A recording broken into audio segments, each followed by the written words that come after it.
So guys, the very first thing that lenders are going to need from you is they're going to need to pull your credit. Most lenders want to work with you if they can, okay? But they have something called overlays or prerequisites that they need every client to meet. Some lenders are going to be able to help you if you have a credit score of 580 or if you have a credit score of 620. Typically it's in between those margins, but once again, everyone's situation is different.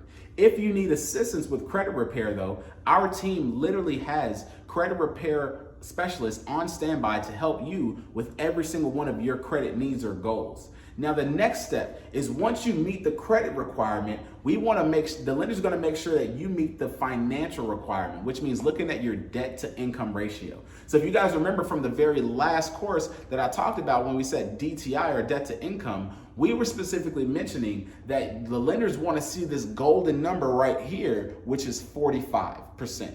Okay, they want to see that on a monthly basis, your debt does not exceed 45% of your income. However, once again, guys, I am not a lender, but I do have a very good knowledge of how the process works. They're going to take the total amount of money that you make and they're going to look at your debts. How do they calculate these debts though? That's one of the questions that I always asked when I was first buying my home.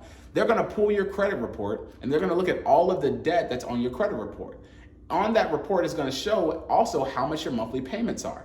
So the objective is to get yourself in a position where your income is more than 55% of your total monthly payments on your debt. So if you want some quick pro tips, these are some of the tips that I would recommend. I would say look over your credit report and see exactly how much debt that you have.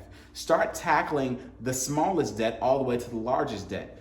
Dave Ramsey has this thing where he teaches the debt snowball. Basically what that means is you're gonna take your lowest amount of debt first and you're gonna pay that off. And then you're gonna work your way down the list, arranging it in numerical order based on the lowest all the way to the highest. And then once you pay off that debt, now you can increase your debt to income gap or ratio. And on top of that, now you'll be able to qualify for a more value in a home. So what they look at is this. If your debt to income is very, very high, that's a lower loan that they're going to be able to give you. That's less buying power that you have. If your debt to income is very low, that's going to be a larger loan that you're going to be able to qualify for in combination with the amount of income that you make. So guys, that literally is going to cover that step. But now let's talk about the very next one. The next step to this process is lenders are going to require something that we like to call the 4 2s. Okay, the 4 2s are right here. It's going to be your last 2 paycheck stubs, your last 2 bank statements, your last 2 tax returns, and your last 2 W-2s. Now, once you're able to compile all of these documents, you're going to be able to take this information over to the lender and they're going to help you out with what we like to call a pre-qualification or pre-approval letter. Once we have this, now we're able to start helping you purchase a home. And we're going to take you into the next step, which is finding the perfect match.